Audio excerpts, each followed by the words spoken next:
tutatazama vitu kadhaa vile ambavyo anavifanya kocha Fadlu ama vya kiufundi ambavyo mara nyingi huwa vinafanyika timu ikiwa inaelekea kuikabili timu nyingine, hasa inapokuwa katika mazingira ya viwanja vya away. Vipo vitu kadhaa, tutataja vitu 5, 6 mpaka 7 ambavyo ni vya kiufundi ambavyo mpaka hivi sasa kocha Fadlu ndicho ambacho anakifanya. Kitu cha kwanza kabisa ambacho anakifanya ni mabadiliko ya kiufundi. Mabadiliko ya kiufundi ambao ni tactical formation change.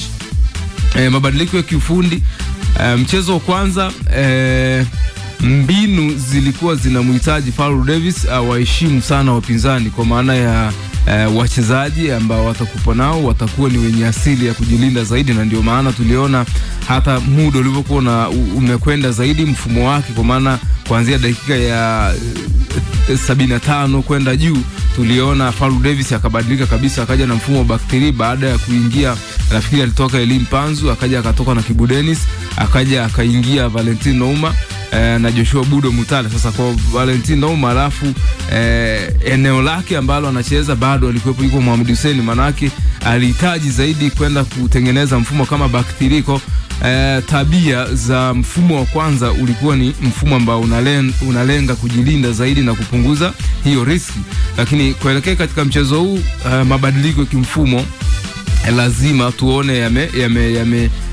yamebadilika, kwa maana ya ukiwa katika uwanja nyumbani na uko nyuma kwa margin ya magoli 2-0, lazima uwe na uwanjani katika kikosi chako uwe na wachezaji wenye asili ya kushambulia zaidi, kwa maana kama ni viungo wawe na sifa ya hiyo ya ushambuliaji moja kwa moja, kama ni mawinga wako basi wawe na sifa za kiushambuliaji moja kwa moja.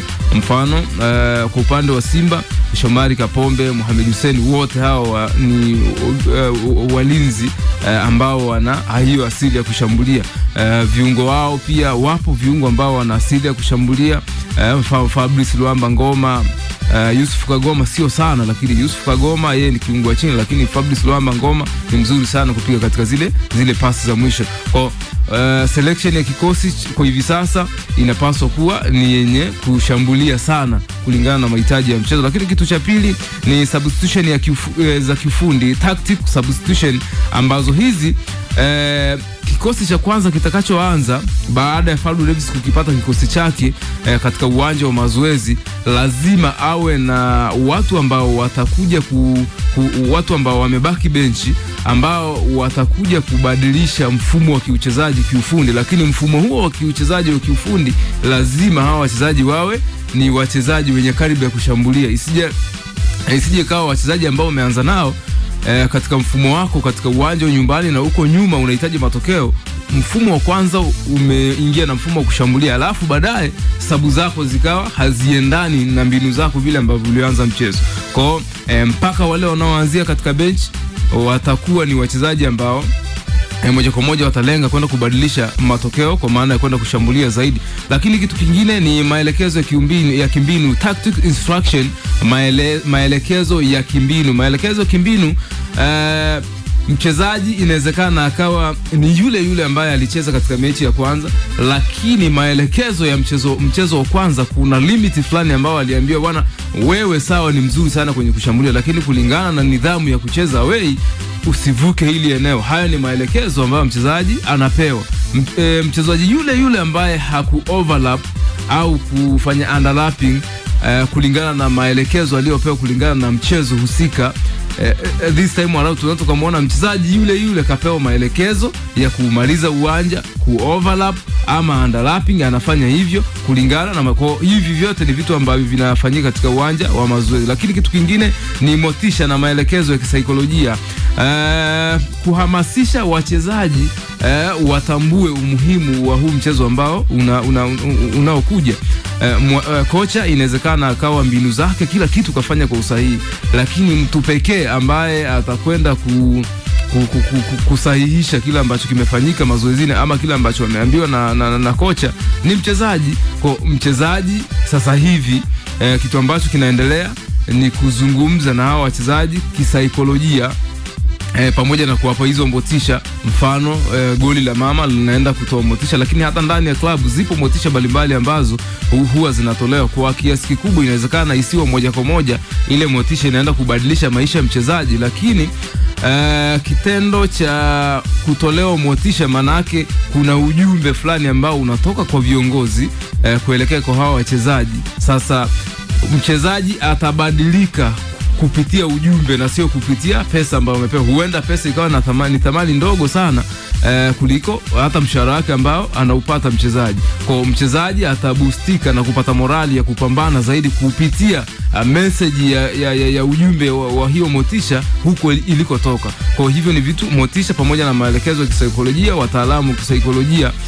Mfano hili saga ambao lilikuwa linaendelea kutolewa Benjamin Mkapa kuelekea vile visiwani Zanzibar, mtu wa saikolojia ndani ya klabu ya Simba ndio wakati wake huu kuzungumza na wachezaji, ile morali ya Benjamin Mkapa waihamishie kule visiwani Zanzibar. Lakini kitu kingine ni kusoma udhaifu wa mpinzani. Kusoma udhaifu wa mpinzani, kila timu kubwa hivi sasa karibu ya Simba ina yule match analyst ambaye yeye kazi yake ni kumfuatilia mpinzani kuanzia mwanzo mpaka mwisho. Mchezo kwanza, kwa nini tulifungwa na sisi tulishindwaje kuwafunga, tulishindwaje kutengeneza hizo nafasi. Lakini baada ya hapo anatazama record, sisi tulifunga magoli mawili. Je, ni sisi tu tumefunga magoli mawili au zipo timu nyingine pia ambazo zimefungwa hayo magoli? Na kama wamefungwa na hao wengine, hizo timu zilizofungwa zilikuwa zinachezaje na sisi tulichezaje? Akishagundua hivyo vitu vyote, anatafuta njia mbadala, anamfuata kocha mkuu, anamwambia bwana, ripoti yangu inaonyesha ile timu ambayo tutacheza nayo ina ubora huu na wanapokuwa away wana ubora huu. Kwa hiyo sisi tunapaswa kuingia hivi. Kocha anaingia katika uwanja wake wa mazoezi, anaenda kutafuta wachezaji ambao wataendana na kile ambacho match analyst amekisema. Kitu kingine ni set piece, free kick pamoja na kona. Hii ni jambo la msingi sana. Wakati mwingine mfano Jean Charles Chaziawa ndiye mchezaji ambaye yeye huwa anapiga free kick, anapiga set piece, mipira iliyokufa. Sasa wakati mwingine timu inawezekana ikawa imejiandaa na huyo mchezaji kwa namna ambavyo yeye huwa ni master sana wa kupiga. Sasa ukiwa na wachezaji wawili watatu ambao wana hiyo tabia ya upigaji, manake ukimbadilishia majukumu huyo mchezaji asipige yeye akapiga mwingine, unaenda kuwa surprise wale, unaenda kuisurprise timu pinzani, kwa sababu yenyewe tayari ilikuwa tayari kishafanya uchunguzi juu ya namna anavyopiga mchezaji fulani. Ukimbadilisha yule mchezaji, manake moja kwa moja unaenda kutibua ile mipango ya ile timu pinzani. Lakini kitu kingine ndani ya hizo set piece ni kuongeza idadi ya wachezaji katika hilo box la mpinzani. Inawezekana imetokea foul katika eneo ambalo ni karibu sana na goli la mpinzani. Ili foul yenu hiyo na uhatari mkubwa, kama vile ambavyo Berkane wao wakipata free kick ni kama vile wamepata mkwaju penalty, ni kwa namna ambavyo wanakwenda kujazana katika lango la timu pinzani. Kwa hivyo ni miongoni mwa vitu ambavyo Fadlu Davis anavifanya hivi sasa. Lakini kitu kingine cha 7, nafikiri tutaishia hapo, ni time management pamoja na momentum. Hii ni kucheza kwa haraka zaidi na kuepuka upotezaji wa muda. Wakati mwingine inawezekana umefanywa fouls na hujaumia sana kihivyo. Kwa mchezaji unapaswa kuamka haraka zaidi, ama umefunga goli, hupaswi kushangilia sana kwa sababu bado unao mlima mrefu. Mfano mzuri, Simba dhidi ya Al Masry, Mpanzo anafunga goli la kwanza, anaanza kushangilia, Fabrice Luamba Ngoma anaenda kumshika mkono. Maana yake Fabrice Luamba Ngoma alikuwa anatambua kushangilia kwa wingi huenda tukapoteza muda. Kwa vitu kama hivyo pia ni miongoni mwa vitu ambavyo wachezaji wanafundishwa mazoezini kuelekea mechi hiyo ngumu ambao mko nyuma, lakini mechi kimaamuzi, lakini pia ni mchezo ambao unahitaji yeye mshindi.